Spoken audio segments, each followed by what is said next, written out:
अगर आप 16 सितंबर तक अपना आईटीआर यानी इनकम टैक्स रिटर्न फाइल नहीं कर पाए हैं तो रुकिए, ये खबर आपके लिए ही है। आयकर भरने की समय सीमा सरकार ने एक दिन के लिए बढ़ाकर फाइनेंशियल ईयर 2025-2026 के लिए 15 से 16 सितंबर 2025 कर दी थी। इसके पीछे वजह थी तकनीकी खामियों और टैक्स पेयर्स को राहत देना। लेकिन अगर आपने इसके बावजूद भी आईटीआर फाइल नहीं किया है तो चिंता करने की जरूरत नहीं है, क्योंकि अभी भी आपके पास एक मौका है। नमस्कार, मैं ऋचा पराशर और आप देख रहे हैं वन इंडिया हिंदी।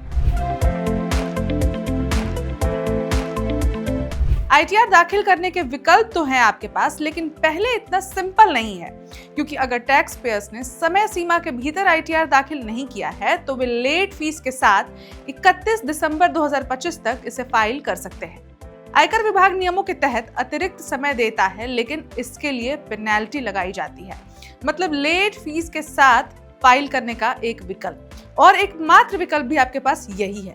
अब नियम के मुताबिक आकलन वर्ष के खत्म होने के 3 महीने तक या उसके ऊपर होने तक जो भी पहले हो जाए आईटीआर दाखिल किया जा सकता है।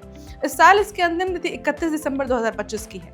चलिए फिर बिना देर किए लेट आईटीआर फाइल करने के नियम भी आपको बताते चलते हैं।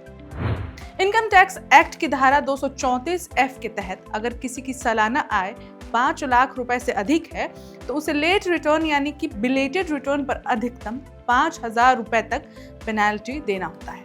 वहीं जिनकी आय 5 लाख रुपए तक है उन्हें अधिकतम 1,000 रुपए फीस देनी होगी, यानी कि ये लेट फीस है। यानी अगर निश्चित समय सीमा के भीतर आईटीआर दाखिल नहीं किया गया है तो लेट फीस आय के स्तर के हिसाब से 1,000 रुपए से लेकर 5,000 रुपए तक हो सकती है। एक और अहम बात, लेट से आईटीआर फाइल करने पर टैक्स रिफंड में भी देरी हो सकती है। कई बार यह आयकर विभाग की रडार यानी स्क्रूटनी पर भी आ जाता है, जिससे अतिरिक्त जांच का खतरा भी बढ़ जाता है।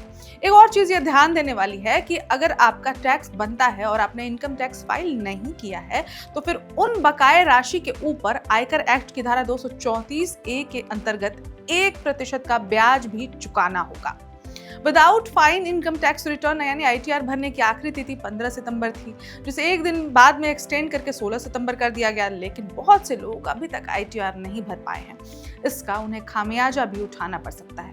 वहीं बहुत से लोग जो समय से आईटीआर नहीं फाइल करते उन्हें भी नुकसान उठाना पड़ता है। अगर आप देर से फाइल करते हैं तो आपको 234F के तहत विलंब शुल्क देना होता है, जो हम आपको ऑलरेडी बता चुके हैं, जिसमें 5 लाख तक की आय वालों को अधिकतम जुर्माना 1,000 देना पड़ सकता है।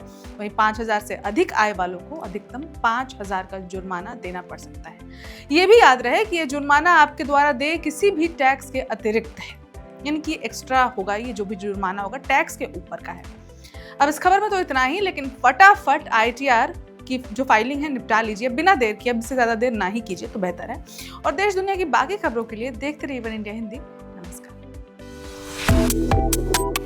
Subscribe to One India and never miss an update. Download the One India app